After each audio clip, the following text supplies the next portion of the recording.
Hey guys, Mike with On Point Preparedness here. Before I get to this message, and it is a very important message and is especially timely, I want to read to you a paragraph out of this Christian-based magazine company called The Good News. And after I read this paragraph, I want you to capture what you're thinking and feeling, and then we're going to go ahead and dissect the contents of it. Because what it means to you today is just jaw-droppingly important. So a little background while I flip to the story. I was at a new church today with some friends, and I was listening to the pastor preach about some things.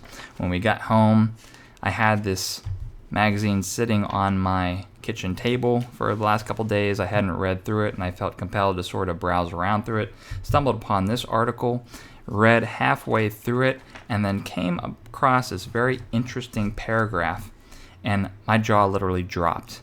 And I was shocked when I read what was in here and how timely it was given the message that was preached by the pastor today. And I really do think I consider it as a sign that I need to communicate this with you all. So let me zoom in here so you can read along with me.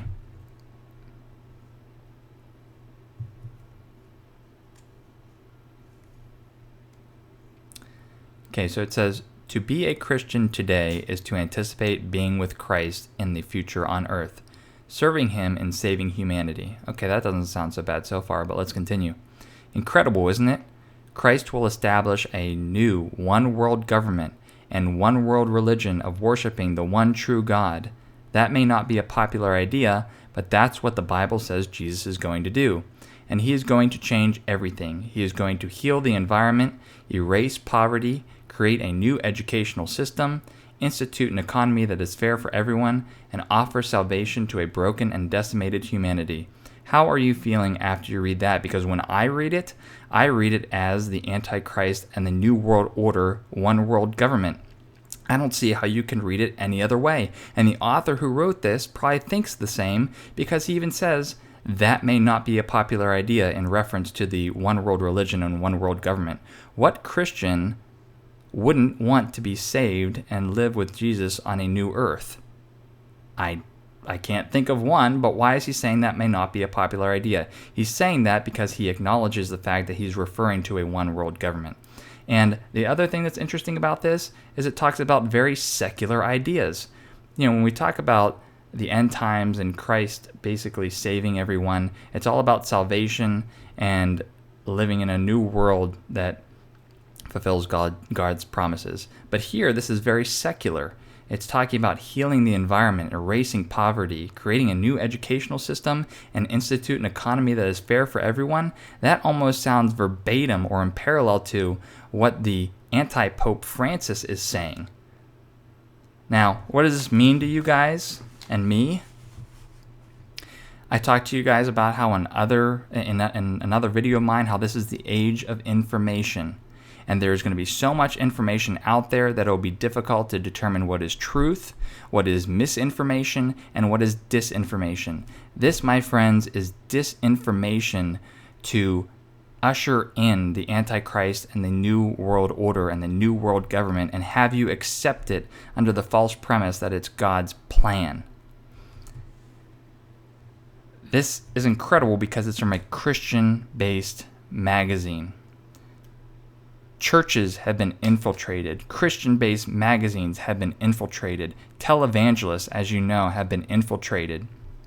And we all have to be especially vigilant with where you get your information from. Because as Matthew 24:5 says, for many will come in my name, claiming I am the Messiah, and will deceive many. And what I think about that is... Think about the movie, this is going to be a funny analogy, but think of the movie Terminator, where that liquid Terminator basically impersonated people's mothers and fathers. And on one side, you have someone saying, no, I am your mother.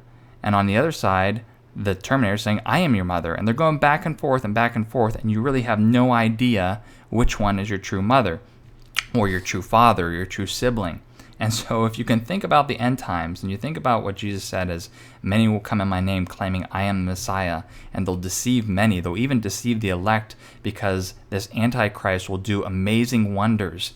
How are you to distinguish the truth, being the real Christ? And what you have to do in order to do that is you need to immerse yourself in the times that we're in. And so here's my recommendation for you all.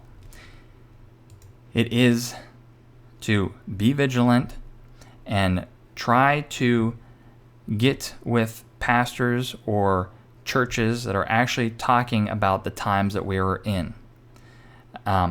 There's not a lot of pastors out there that are putting their neck on the line and talking about end times prophecy or how to distinguish the Antichrist from the true Christ, but I think that's what people really need. Because if something so great is going to deceive all the nations and even the elect, and he's going to come and say that I am the Messiah, and if he looks like the Messiah and does miracles like the Messiah, how are you to distinguish it? You need to learn about it. You need to arm yourself with the knowledge so that you do not accept the Antichrist, so that you do not accept the one world order. And it's just absolutely crazy when you have all these Christian-based sources deceiving you. I feel so bad for the state that we're in, because it's almost like trust nothing. Obviously, you have to trust the Word. You have to trust what's in the Bible, because that is the true source of truth. But a lot of us don't understand the Bible because it wasn't written in our native language, and we need people to help understand it. And so we need pastors, we need priests, we need people that really know what they're talking about so they can help educate us and shepherd us. And so seek those shepherds that are really guiding the flock and aren't just talking about being a good person and being moral and talking about the parables. For the time that we're in, preachers and priests need to be focusing on the coming days, because that's what we're in. So I hope you are as shocked as I was to find this type of language in this Christian-based magazine, because you can find this stuff proliferated throughout everything Christian.